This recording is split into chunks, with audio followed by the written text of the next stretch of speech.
Chapter 4. You're a bad man, Mr. Laundrette. The next morning dawned cold and clear in the Monarch Bibber.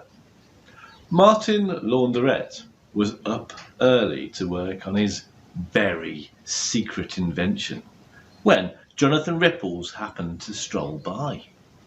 He was eating a very large sandwich filled with smaller sandwiches. Now, Jonathan Ripples might have been fat. In fact, he definitely was. But he wasn't stupid. "Oh, Martin, what's all this?" he asked, pointing towards the strange device. There were tubes and pipes coming off it, and a big motor attached to the back, and a wide, round hole in the front.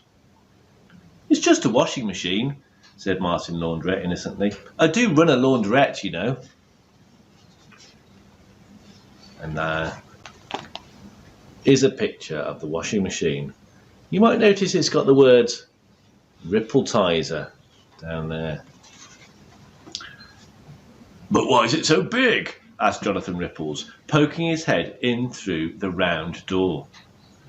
Oh, how Martin Laundrette chuckled inside when he heard this, because the truth was, he wasn't just building any old washing machine.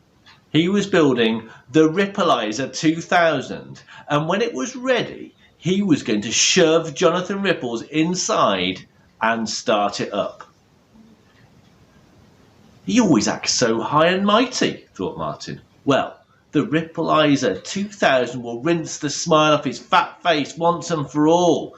It won't kill him or anything, because this is a children's book, but it will teach that flabberwhopper a lesson all right." "You're not up to shenanigans, are you?" said Jonathan Ripples, who knew the laundrette who knew the laundrette owner only too well. "Who? Me?" protested Martin Laundrette. "Gosh, no. I'm simply building a really big washing machine. That's all. One that you could fit into. But that's just a complete coincidence." Said Jonathan Ripples suspiciously, and off he waddled in all his glorious bulk. And that's the end of the chapter. The next chapter is called Chapter 5, The Meeting at the Stone Table. And we'll have that now. Meanwhile, over at the Stone Table on the other side of town, there was serious business taking place. Now, the Stone Table was a mysterious and powerful object of ancient times, and it stood in a field of long grass, surrounded by questions and long grass.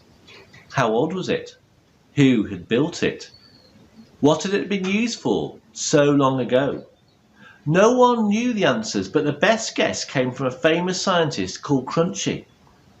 "I have done careful scientific experiments with a ruler," declared Crunchy, "and I estimate that this stone table is over 20 years old. And I estimate it was built by people.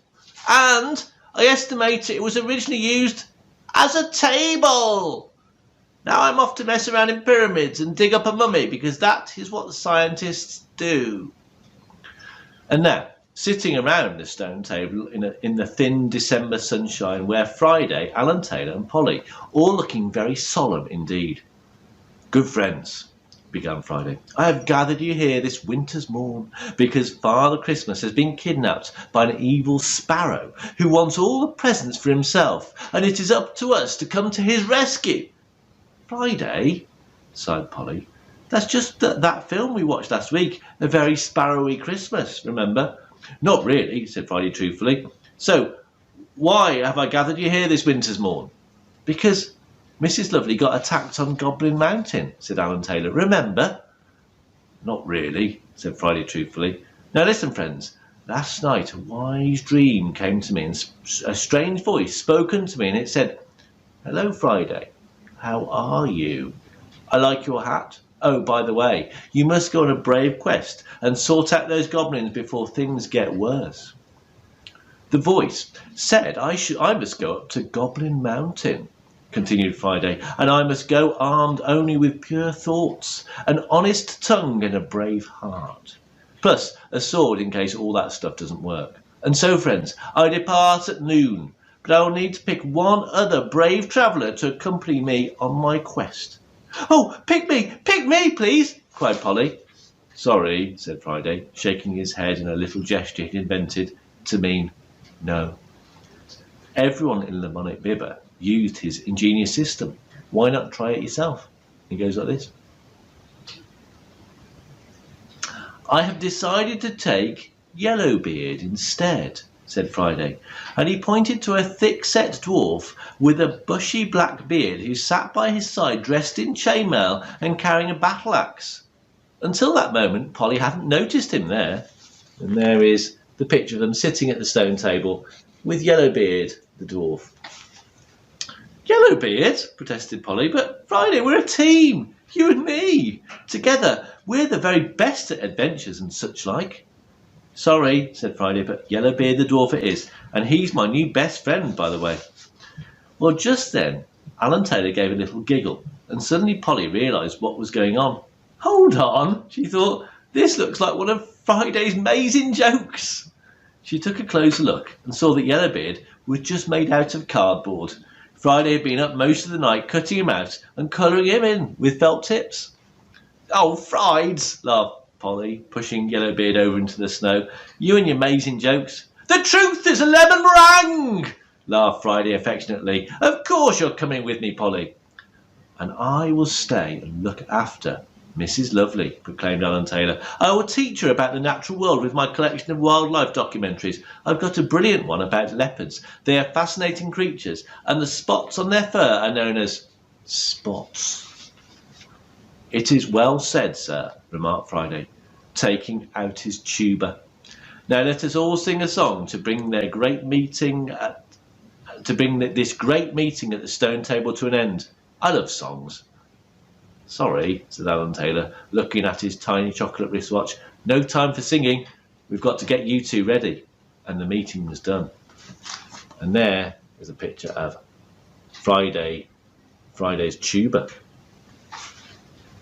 The rest of the morning was spent preparing for the quest. Alan Taylor scampered off to buy pies, for he knew the most about baked goods, being one himself.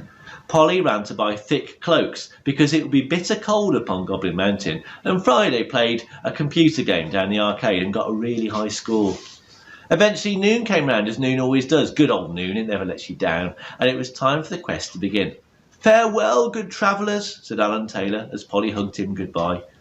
Farewell, my crumbly friend, said Friday, stooping to tickle the little fellow under his chin.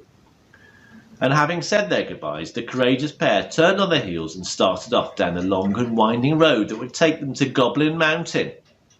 It had started to snow once more, soft white flakes that fell from the sky like angels' tears. Soon the travellers were just dots in the distance, and eventually Alan Taylor could not make them out at all.